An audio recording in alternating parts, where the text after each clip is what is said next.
Gracias al INE por esta invitación. La verdad, me da mucho gusto estar aquí. Es un tema que me parece muy importante y además estar aquí con mis queridos compañeros Gaby Barkentin y Sergio Sarmiento. Pues escuchando a Sergio, creo que no va a haber mucho debate aquí porque pienso que vamos a tener, todavía me faltará escuchar a Gaby, pero pienso que tenemos una serie de coincidencias y no creo que solamente en este panel. Me parece que en la sociedad mexicana hay una visión sobre lo que llamamos debate, que desde mi punto de vista no ha sido un debate, salvo en algunos momentos de algunos de los encuentros de candidatos que hemos tenido en este país desde 1994, y creo que hemos visto con el tiempo cómo estos llamados debates se vuelven formatos cada vez más acartonados, monólogos sucesivos que pues sirven, desde mi punto de vista, sirven muy poco para que el elector pueda tomar una decisión informada. Es decir, cuando el elector termina de ver estos monólogos sucesivos, dudo mucho que salga con una idea mejor formada de las capacidades de los diferentes candidatos para desempeñarse en el puesto para el que están compitiendo.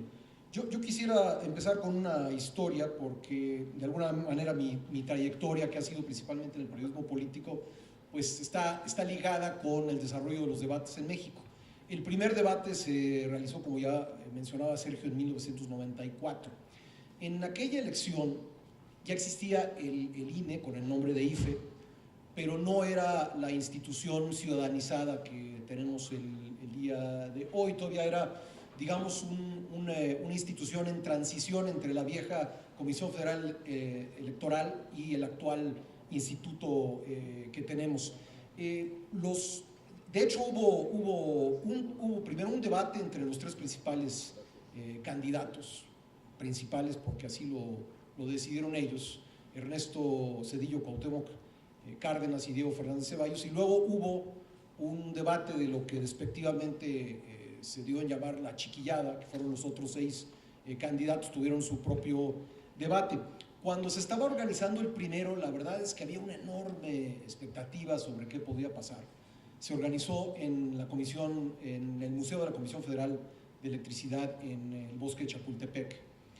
Y bueno, les estoy hablando de hace ya algunos años, estamos hablando de 23 años de aquellos hechos. Quítenme 23 años, yo era un reportero joven e impetuoso, y entonces me brinqué la barda sobre el lado del periférico del Museo Tecnológico y me metí, esto antes de la víspera del debate, porque la nota era pues ver el escenario donde iban a debatir. Y bueno, no solamente pude entrar y tomar la fotografía del escenario del debate, que después fue publicado en el medio de comunicación donde yo trabajaba, y después pues fui confrontado y creo que bien hecho por los miembros del Estado Mayor Presidencial, por haber tenido este atrevimiento de haberme brincado la barda. Pero bueno, ese era el nivel de expectativas. O sea, ver el escenario que iban a utilizar en ese momento era algo que todo el mundo se preguntaba, por lo menos entre quienes nos dedicábamos al periodismo político. Se había generado, como digo, una gran expectativa de qué podía salir de ese primer encuentro. Hay que recordar que los debates tienen más tiempo en los Estados Unidos. El primero fue en 1960 y fue un debate que tuvo un impacto en la elección, pero yo creo, desde un punto de vista personal, que lo tuvo sobre todo porque era la primera vez que se hacía ese ejercicio. Entonces se considera que el señor Kennedy le ganó al señor Nixon porque el señor Nixon no se rasuró ese día y se veía pues desaliñado, y esa fue parte de la razón por la que Kennedy le ganó a Nixon. Luego ya Nixon no quiso volver a debatir, fue candidato nuevamente en el 68 y el 72 y no hubo debates. Regresaron los debates en Estados Unidos, los debates televisados me refiero, en el 76. Yo recuerdo el primer debate que yo vi fue en el 80, entre el entonces presidente Jimmy Carter, que buscaba la reelección, y el candidato republicano Ronald Reagan.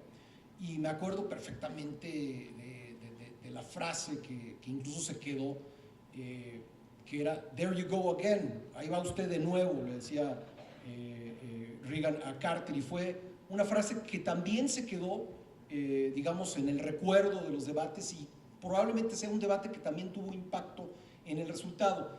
Pero a lo que voy es que esos dos que nos acordamos mucho, pues tenían que ver con el carácter novedoso. Primero, en 60, primer debate, y luego habían pasado muchos años para que se llevaran a cabo nuevos debates y pues sigue siendo un instrumento novedoso. En el caso de México, 94 fue exactamente eso.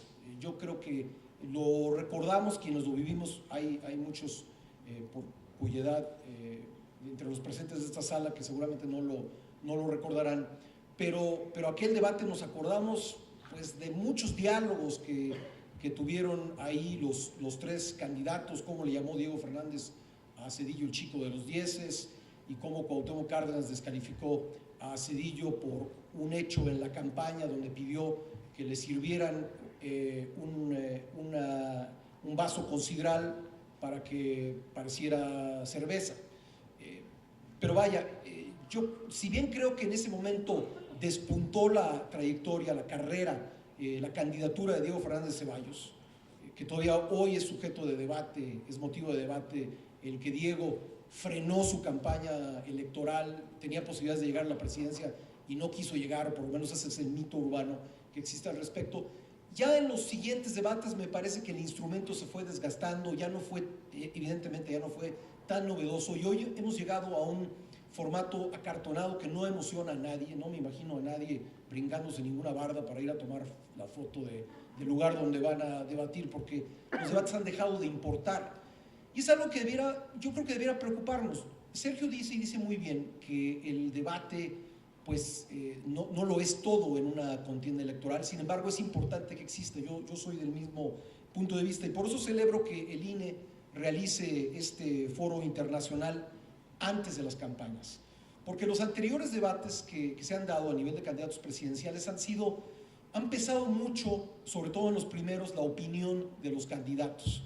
Y al pesar la opinión de los candidatos, pues se vuelven mucho más acartonados porque hay una negociación de reglas y cada quien dice lo que no quiere y cada quien dice lo que quiere y acaba siendo pues un formato que, como he descrito anteriormente, le sirve muy poco al electorado para tomar una decisión. Entonces, qué bueno que se organice esto ahora y no solo esto en lo que estamos actualmente, sino que el INE tiene un proyecto muy concreto de tratar de generar debates pactados, digamos, antes de que haya candidatos y entonces el peso de quienes resulten finalmente los candidatos no sea tanto a la hora de que se organicen estos, que serán dos, porque así lo establece la ley, o pueden ser más también. Yo debo decir que no tengo yo muchas expectativas de cuánto pueda pesar el debate en la decisión de quién gana la elección. Como ya dije, no me parece que sean realmente definidores de elecciones. Si contamos los ejemplos que he dado y los comparamos con la cantidad de debates que ha habido, realmente tal vez en menos de 10% los debates han pesado de manera definitiva para decidir quién es el candidato ganador. Sirven para otras cosas, yo creo. Me parece que no sirven para cambiar, para que quien lo vea, el ciudadano que vea el debate, cambie de opinión. Mejor voy a votar por este.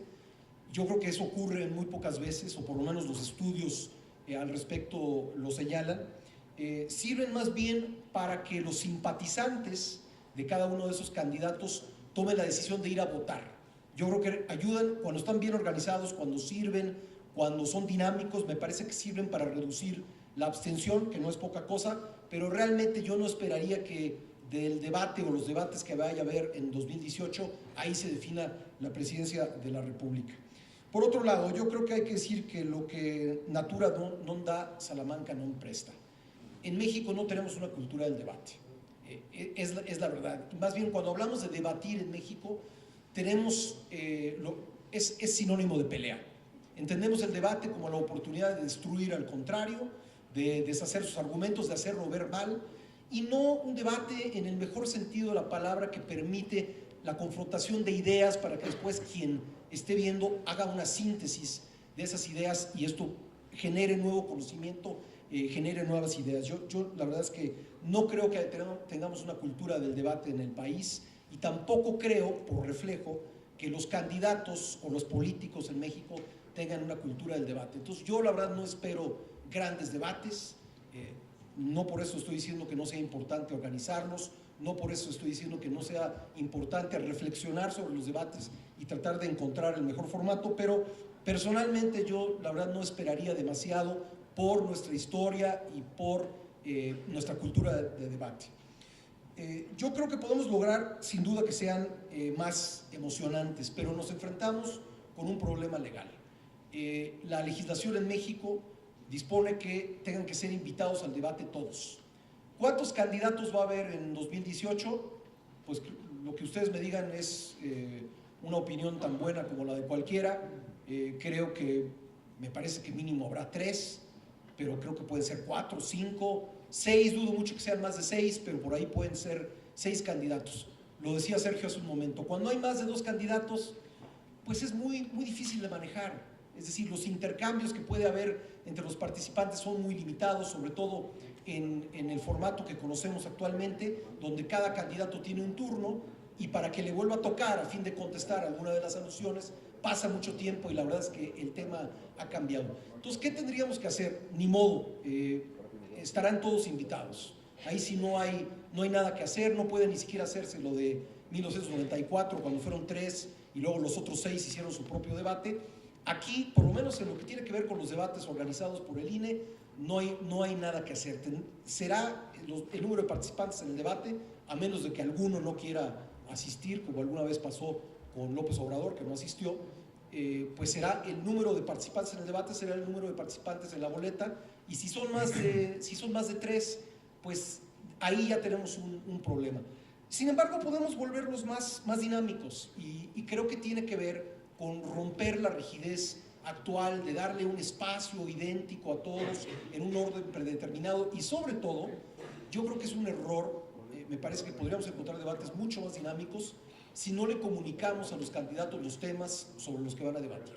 Porque si de entrada ellos se ponen de acuerdo que hoy, en el primer segmento, política económica, en el segundo segmento, seguridad pública, en el tercer segmento, política exterior, si ellos ya tienen, digamos, la oportunidad de preparar su espacio de 2 minutos, vamos a ver lo de siempre, una sucesión de consignas que no tiene mayor chiste. Me parecería a mí más interesante introducir, por ejemplo, igual yo tampoco me considero consejero de nadie, pero a mí me parecería más interesante hacer un formato town hall, por ejemplo, en donde las personas puedan preguntar, o bien decidir sobre 2, 3, 4 moderadores que no sean simplemente personas que se dan la palabra, sino que preparen preguntas periodísticas y que los candidatos no conozcan las preguntas y que tengan que enfrentar las preguntas de los periodistas.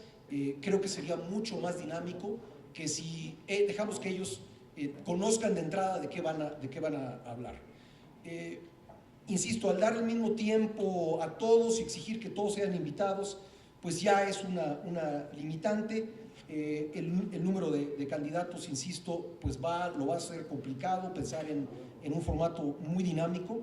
En 94, ya lo dijimos, hubo 9 candidatos, pero ahí se dividieron en 3 y 6. Luego en 2000 hubo 6, en 2006 hubo 5 y en 2012 hubo 4. Un poco lo que me da esperanza aquí es que se ha ido reduciendo el número de candidatos, pero nuevamente es muy difícil saber cuántos habrá en la boleta, cuántas coaliciones habrá, cuántos candidatos independientes alcanzarán a estar en la boleta, no lo podemos saber. Yo creo que lo que tenemos que encontrar es un formato que realmente ponga a prueba las habilidades y los conocimientos de los candidatos. Si no logramos esto, pues creo que habrá servido muy poco toda esta reflexión, todo el trabajo que está haciendo el INE. Entonces el propósito tiene que ser lograr la interacción, la mayor interacción posible, y yo creo que un debate sin interrupciones pues no es un debate. Es decir, un debate en el que cada quien toma su turno por orden y agota su tiempo y le prenden una luz cuando ya se le acabó el tiempo. La verdad, si va a volver a ser así, pues menos esperanza aún tengo yo de que esto pueda ser algo que valga la pena. Y de por sí el concepto de debates a la estadounidense yo creo que es un concepto pues que el tiempo ya ha ido superando. Es un concepto pensado para la televisión masiva, no para la televisión segmentada como la que tenemos hoy, no para las redes sociales. Habría que encontrar una manera de incorporar a las redes sociales en los debates. Y por otro lado, entiendo que no está prohibido, y lo chequé ayer con un consejero que me lo confirmó, que los medios de comunicación pudiesen organizar debates más allá de los que haga el INE. Y ahí sí, creo que ahí podría ser posible que los medios decidieran pues, hacer un debate de 2 o de 3 máximo. Finalmente, al no tener segunda vuelta en México, pues los electores se van decantando por 2 candidatos al final, generalmente así sucede, y creo que sabemos perfectamente desde un buen tiempo antes de las elecciones, quizá no quién va a ganar, pero sí quiénes van a ser o quiénes son los dos punteros. Si los medios pudiesen organizar una elección, pues entonces se abre la gama, perdón, un debate, se abre la gama de posibilidades para hacer algo mucho más dinámico, mucho más centrado en ideas concretas y en el intercambio que pudiesen tener los invitados a este debate de 2. Pero, pues ahí el problema va a ser quién lo organiza. Si lo organiza un solo medio de comunicación, los demás lo van a boicotear. Entonces tendría que ser, yo creo, un conjunto de organizaciones del ámbito de la comunicación. No sé si la CIRT pudiese organizar un debate, a lo mejor valdría la pena explorarlo, pero yo sí creo que más allá de los debates que por ley tiene que organizar el INE, sería muy bueno, muy provechoso que los medios de comunicación organizaran un debate, pero pensando no en, como tiene que hacerlo el instituto, de acuerdo con la ley, en la equidad de darle el mismo tiempo a todos, que algunos podrán pensar eso es equitativo, pero por otro lado, si juntamos a un candidato que ha hecho muy bien la tarea y por eso está adelante en la contienda electoral, contra otro que a lo mejor no ha hecho bien la tarea, entonces darles el mismo tiempo, no sé qué tan equitativo sea. Es decir, tiene que haber cierta igualdad, tiene que haber una base de igualdad para competir, pero darle el mismo tiempo a todos los candidatos, a mí personalmente no me parece una expresión de equidad a final de cuentas. Pues estas son algunas de las ideas que yo traía para compartir con ustedes. Una última nada más.